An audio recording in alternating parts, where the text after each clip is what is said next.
से परेशानी हो रही है, तो ये चीज नहीं होनी चाहिए। तो हम शुरू करने जा रहे हैं, how to write an answer in LLB semester examination as well as LLM semester examination, right? So first we will cover LLB, चाहे वो फर्स्ट सेमेस्टर का हो या फाइनल ईयर के फाइनल सेमेस्टर का आपका क्वेश्चन हो। जो कुछ बेसिक चीजें जरूरी आपको लिखनी ही चाहिए आपके आंसर में, जो फॉर्मेट आपको फॉलो करना ही चाहिए, उसके बारे में हम चर्चा करेंगे।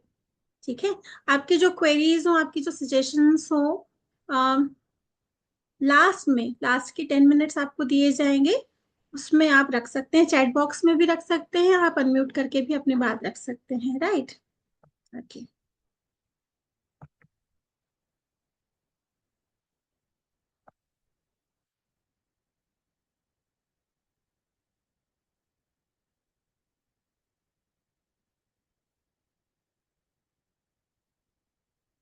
Is this screen visible to all of you? जी ma'am. Right, yes ma'am, yes. Okay. तो LLB आंसर राइटिंग, चाहे किसी भी प्रकार का प्रश्न हो, ठीक है, सबसे पहले जो चीज आपको लिखनी चाहिए, आप क्या करते हैं, एकदम सेंटर में आ जाते हैं। ओके, सेंटर में आप लिखते हैं उत्तर क्रमांक 1, 2 या 3, ठीक है, यही करते हैं ना? Please confirm. Yes ma'am.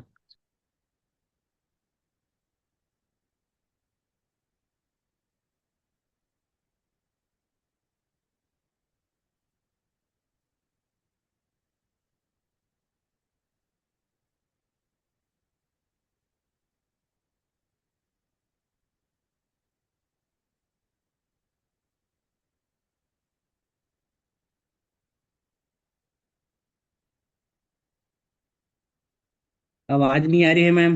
उत्तर क्रमांक 1 या, अब आ रही है? जी जी मैम। मैम, हाँ, आ रही आ रही। तो ये सेंटर में आप लिखते हैं। ओके, अब जो आपकी उत्तर पुस्तिका को जांचने वाला परीक्षक है, वो ये अपेक्षा करता है कि आपके उत्तर अगर क्रम से हैं, तो उनको आपके आंसर शीट को चेक करने में आसानी होगी। ठीक है, ये एक तरह की मेंटालिटी या माइंडसेट होता है, नंबर 1। तो पहली बात जो है वो क्रम का ध्यान रखें। मैं मोटी मोटी चीजें बताऊंगी और लास्ट में हम एक क्वेश्चन पेपर भी लेंगे, जिसमें किसी आपकी चॉइस के चुने हुए प्रश्न को कैसे सॉल्व किया जाएगा, वो भी हम आपको बताएंगे। पहले बेसिक चीजें जान लीजिए जो बहुत ज्यादा जरूरी है।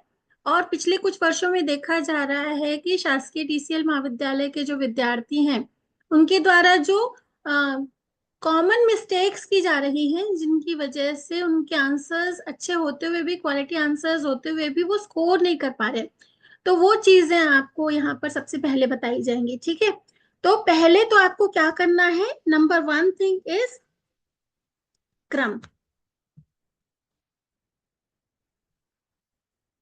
अगर आपको सहूलियत है और आपको पता है कि जितने 10 प्रश्न में से 5 प्रश्न आपको हल करने हैं और 5 प्रश्नों के उत्तर आपको पता है, तो कोशिश ये कीजिए कि अगर आपको पहला उत्तर अच्छी तरह से आता है तो पहला सबसे पहले हल कीजिए, राइट? और उसमें भी आपने जैसे उत्तर क्रमांक 1 लिखा है, तो बहुत ज्यादा समय नहीं लगता है अगर हम प्रश्न को भी लिख दें।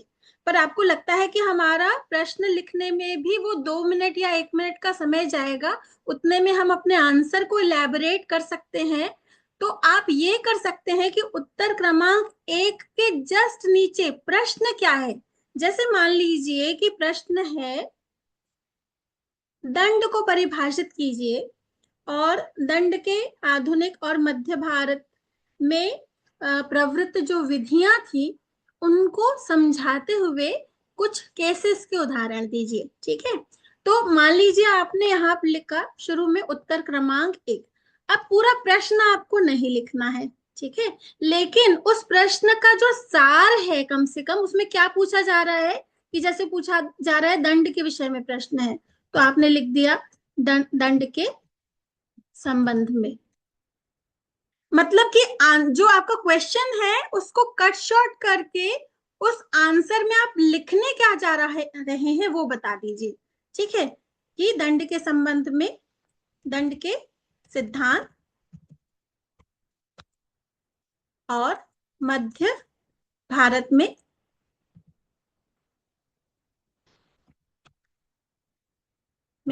दंड की स्थिति। इतना बस आपने कर दिया तो आपका काम हो गया। आपको ना प्रश्न लिखने की जरूरत है यहाँ पर, और ना ही आपके उत्तर को देख करके जो जांचने वाला है उसको बार बार क्वेश्चन पेपर उठा करके देखना पड़ेगा कि ये उत्तर क्रमांक 1 में प्रश्न क्या था, number 1, right? Getting me? Are you agree with me? जी ma'am. Any question on this? Right, let's move forward now. शुरुआत में हम क्या करते हैं, इंट्रोडक्शन लिखते हैं या परिचय, ठीक है।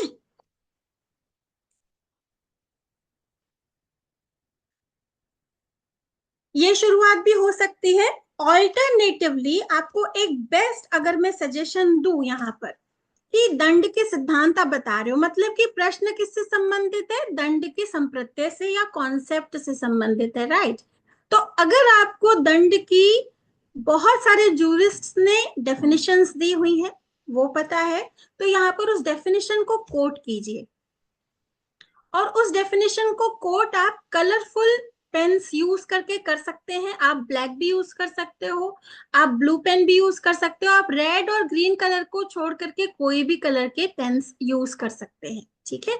तो आप हाईलाइट करते हुए सबसे पहले यहाँ पर जो है कोटेशन को कोट कर दीजिए। अब कोटेशन को कोट करने का भी एक तरीका होता है। यहाँ पर देखिए मैंने आपको एक फॉर्मेट बताया है, इसको मैं थोड़ा सा एनलार्ज कर देती हूँ ताकि आप क्लियरली विजिबल हो जाएगा, सबके लिए देख पाएंगे।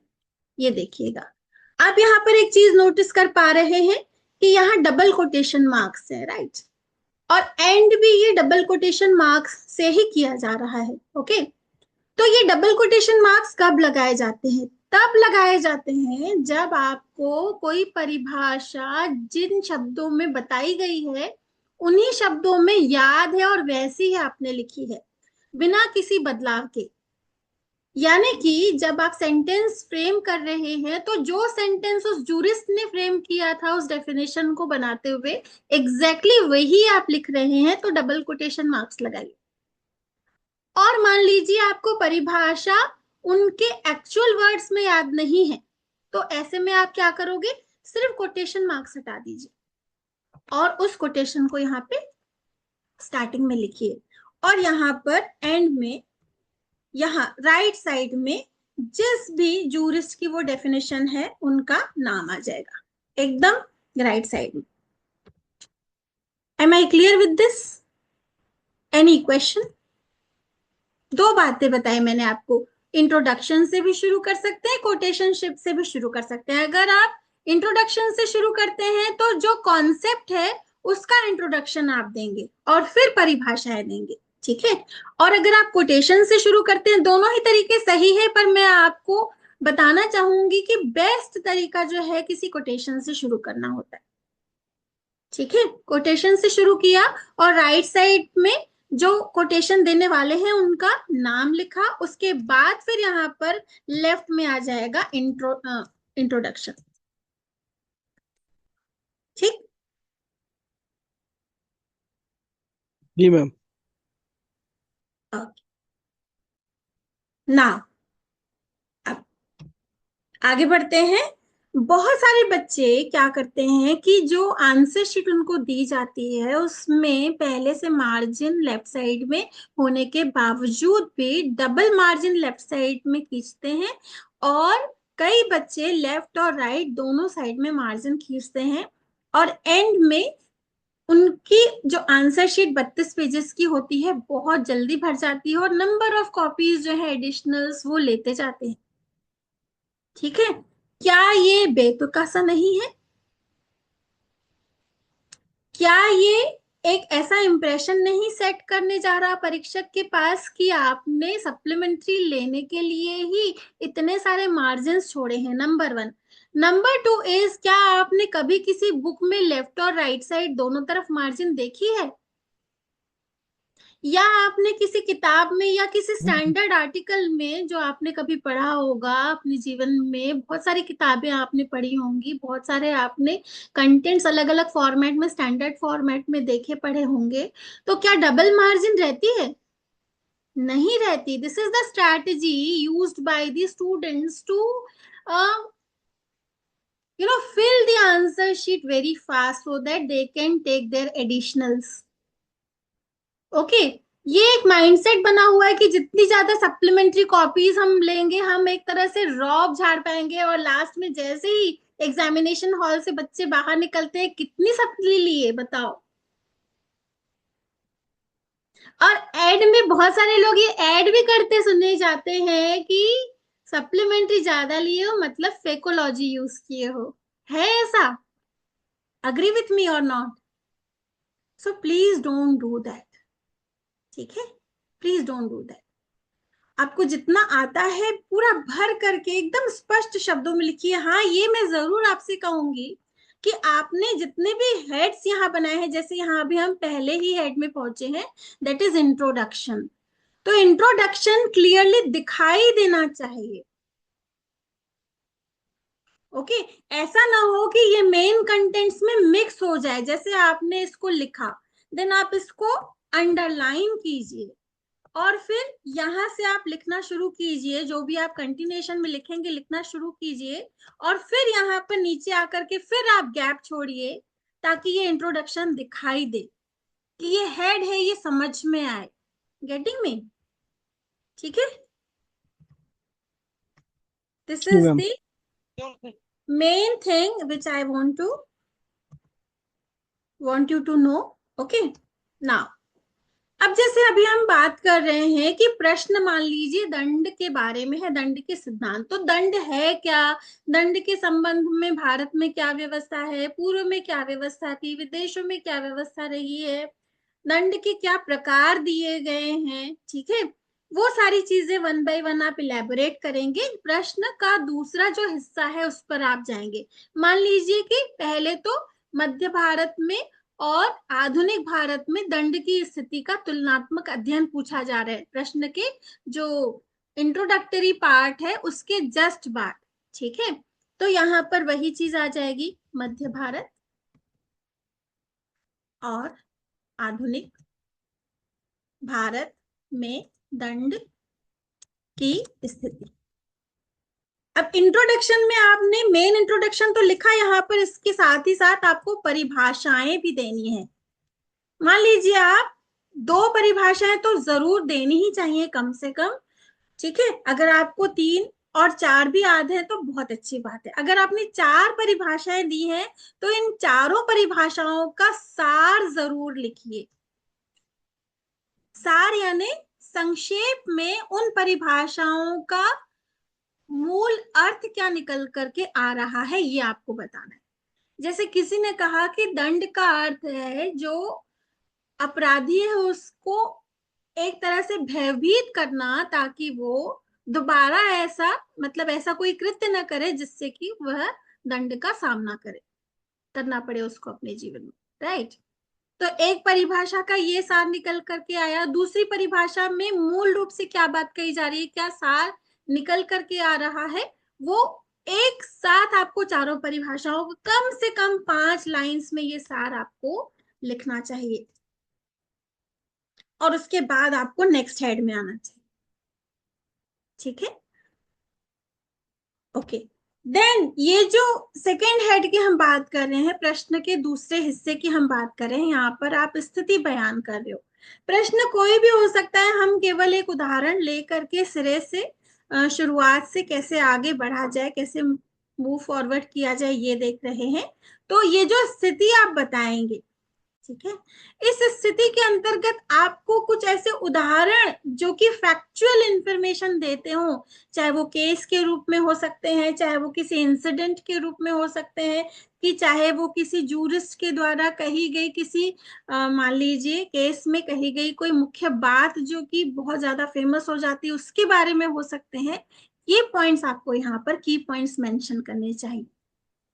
फैक्चुअल इंफॉर्मेशन का क्या मतलब होता है? कोई फैक्ट कहीं ना कहीं अगर ढूंढने पर मिल जाए एग्जैक्टली जैसा आपने लिखा है वैसा ही, तो उसको फेंकना नहीं कहेंगे या अपने हिसाब से अपने शब्दों में इलैबोरेट करना नहीं कहेंगे, जो जैसा है वैसा आपने बता दिया। Getting me? ठीक है। तो इससे आपके जो उत्तर को अगर आपका परीक्षक पढ़ रहा है तो उनको समझ में आएगा कि आपने वास्तव में जो अध्ययन किया है उसमें आपने ये फैक्चुअल इंफॉर्मेशन निकाली है जो कहीं न कहीं तो मौजूद है, एक तथ्य के रूप में मौजूद है। ठीक है।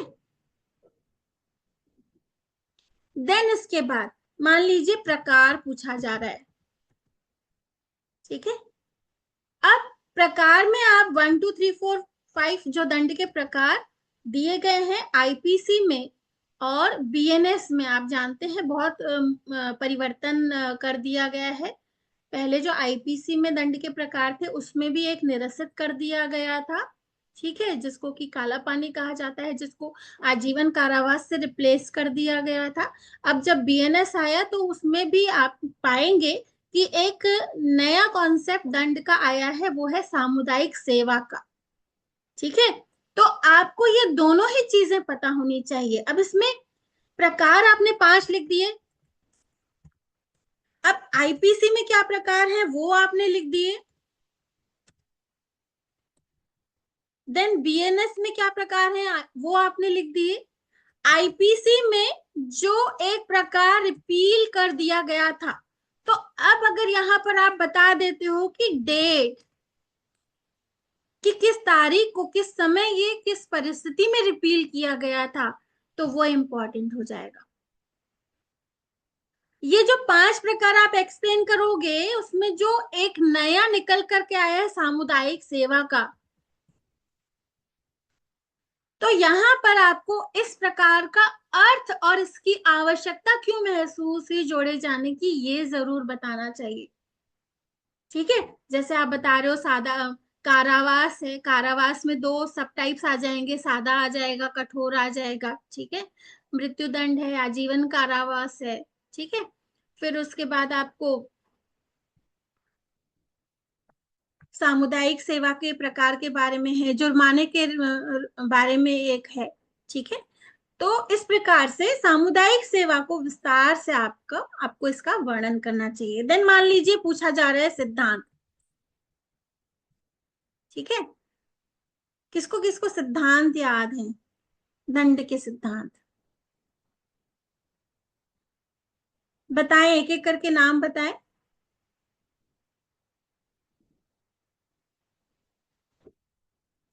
एक है रिफॉर्मेटरी,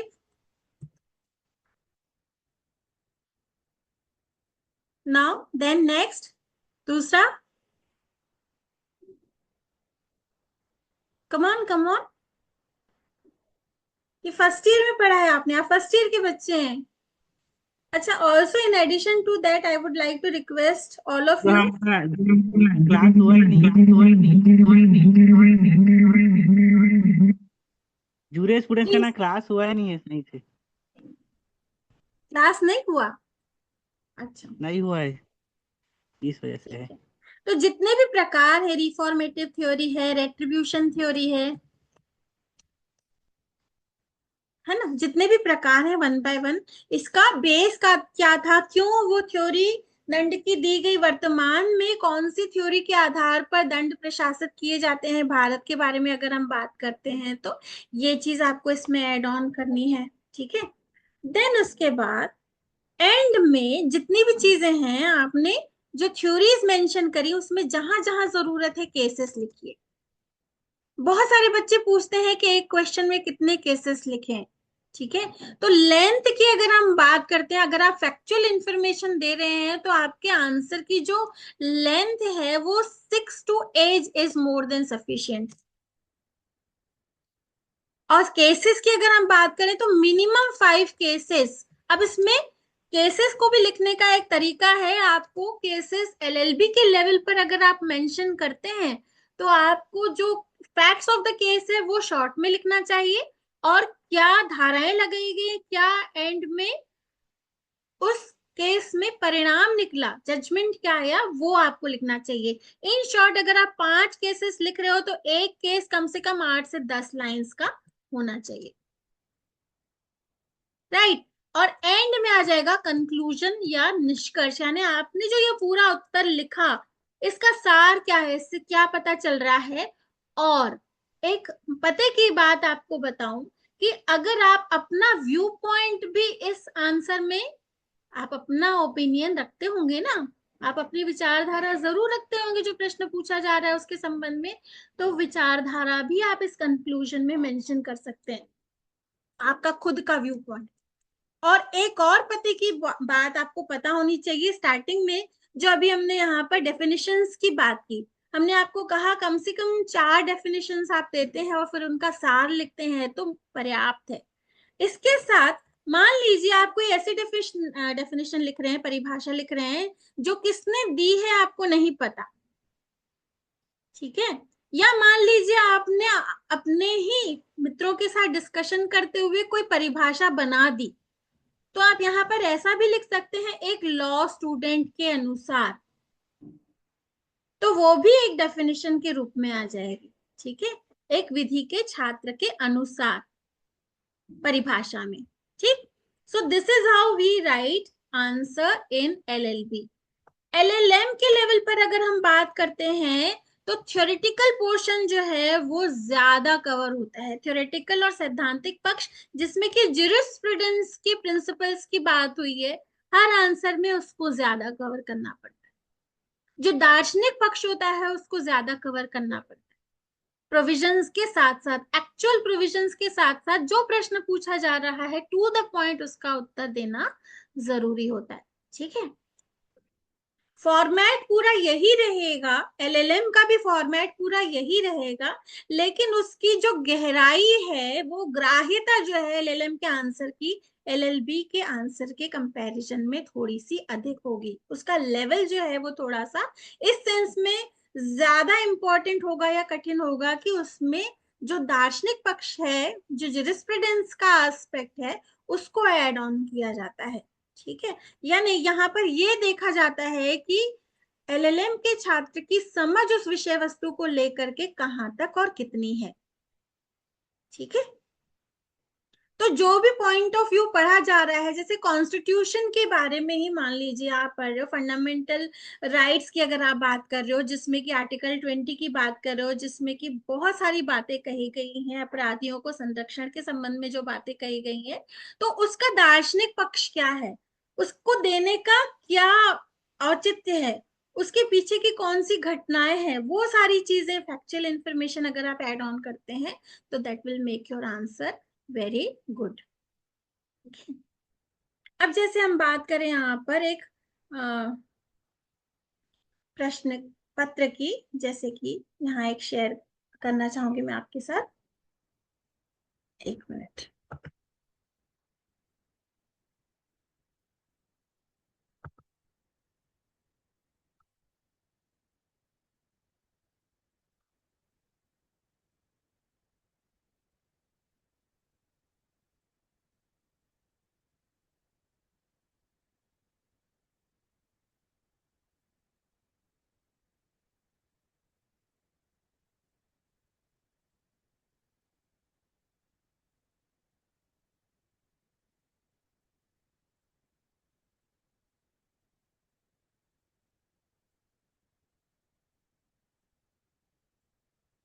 इज इट विजिबल?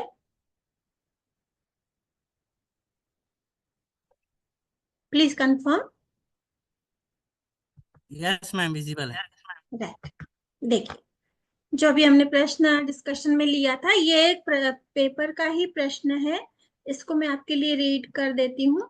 दंड को परिभाषित कीजिए एवं प्राचीन, मध्यकालीन और आधुनिक भारत में इसके प्रकार और प्रारूप के बारे में लिखिए। Define punishment and act and describe its types and forms in ancient, medieval and modern India. Right, ठीक है। तो ये देखिए, ये इसका होना चाहिए प्रस्तावना। और जैसे कि मैंने आपको बताया कि आप चाहें तो इसको आप कोटेशन से भी शुरू कर सकते हैं। फिर उसके बाद ये जो परिभाषाएं हैं वो आ जाएंगी। देखिए, अब ये आपके पास कुछ तरीके हो जाते हैं परिभाषाओं को भी हेड्स देने के। विधिक दृष्टि से क्या परिभाषाएं हैं, विद्वानों की क्या परिभाषाएं हैं, तो नाम लिख करके डबल कोटेशन मार्क्स के साथ आपको इनको सराउंड करना चाहिए। ठीक है। फिर उसके बाद अवधारणा और प्रकार। अब ये जिसे इसके प्रकार बताए गए हैं, प्रकारों के भी अगर आप प्राचीन भारत में इसके प्रकार देखेंगे तो धर्म, नीति और कर्तव्य से जुड़ी हुई कुछ बातें बताई गई हैं और उनके अनुसार अलग अलग प्रकार बताए गए हैं। ठीक है, तो देखिए,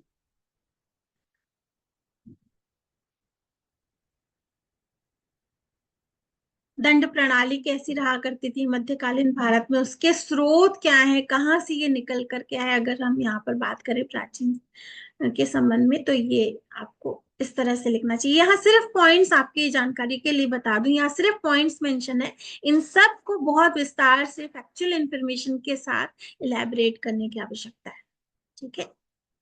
और जहां जहां जरूरत है, मैंने आपको बताया ही था कि जो एक्ट आप डील कर रहे हो क्वेश्चन में, उस एक्ट के एक्चुअल प्रोविजंस को, सेक्शंस को, आर्टिकल्स को जरूर जरूर आप मेंशन करें। वो चीज जो है वो स्कोर करती है। ठीक है। और अगर जहां अमेंडमेंट की बात करते हैं आप, तो अमेंडमेंट को भी एग्जैक्टली उन डेट्स के साथ आपको डिस्क्राइब करना चाहिए। ठीक है। ये प्रकार हो गए। आधुनिक दंड प्रणाली का क्या उद्देश्य, ये जो हमने आपको बताए थे कि इसके सिद्धांत कौन कौन से चलते हैं, डेटरेंट, रेफॉर्मेटिव, प्रिवेंटिव और रिहेबिलिटेटिव, ये थ्योरीज हैं।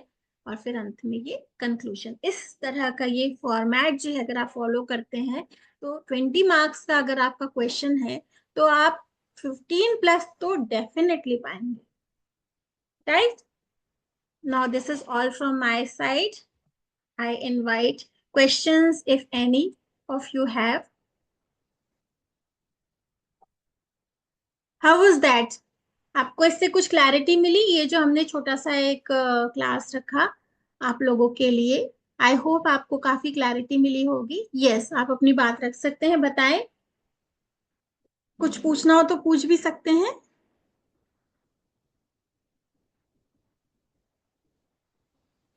जी मैम, समझ आया कि अब लिखना क्या